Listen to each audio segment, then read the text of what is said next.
ఈ చికెన్ కర్రీకి అయితే నేను ఒక పెద్ద ఫ్యాన్ అయిపోయాను. చాలా అంటే చాలా బాగుంటుంది. బిర్యానీ తింటున్నామా లేదా చికెన్ కర్రీ తింటున్నామా అనిపిస్తుంది. అంత టేస్టీగా ఉంటుంది. ఎప్పుడైనా బిర్యానీ తినాలనిపించినప్పుడు ఇలా ఒకసారి ట్రై చేసి చూడండి. చేసుకోవడం కూడా చాలా సింపుల్, సెమీ గ్రేవీగా ఉంటుంది. ఫస్ట్ అయితే చికెన్ వాష్ చేసుకుని ఉప్పు, కారం, పసుపు, గరం మసాలా, ధనియాల పొడి, పచ్చిమిర్చి, అల్లం వెల్లుల్లి పేస్ట్, కొంచెం చాప్ చేసుకున్న ఆనియన్స్ అన్నీ వేసుకుని కొత్తిమీర, పుదీనా, పెరుగు, కొంచెం లెమన్ కూడా వేసుకుని బాగా కలుపుకోవాలి. బాగా మ్యారినేట్ చేసుకున్న తర్వాత 30 మినిట్స్ పక్కన పెట్టుకోవాలి. ఇంకా కొంచెం ఆయిల్ వేసుకుని ఆ చికెన్ అంతా అందులో వేసి హై ఫ్లేమ్ మీద 5 to 7 మినిట్స్ కుక్ చేసుకోండి.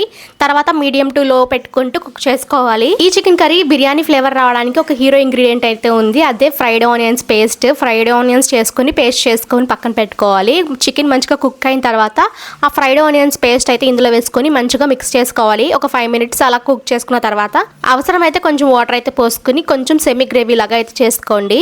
లాస్ట్ లో కొంచెం కసూరి అయితే తీసుకుని క్రష్ చేసుకొని మొత్తం వేసుకొని ఒక 2 మినిట్స్ కుక్ చేసుకోండి. టేస్ట్ అయితే చాలా బాగుంటుంది. కాంబినేషన్ గా ఏదైనా వెజిటేబుల్ రైస్ కానీ బగారా రైస్ కానీ చేసుకోండి. చాలా అంటే చాలా బాగుంటుంది. మళ్ళీ నెక్స్ట్ వీడియోలో కలుసుకుందాం. అప్పటి వరకు బాయ్ గైస్.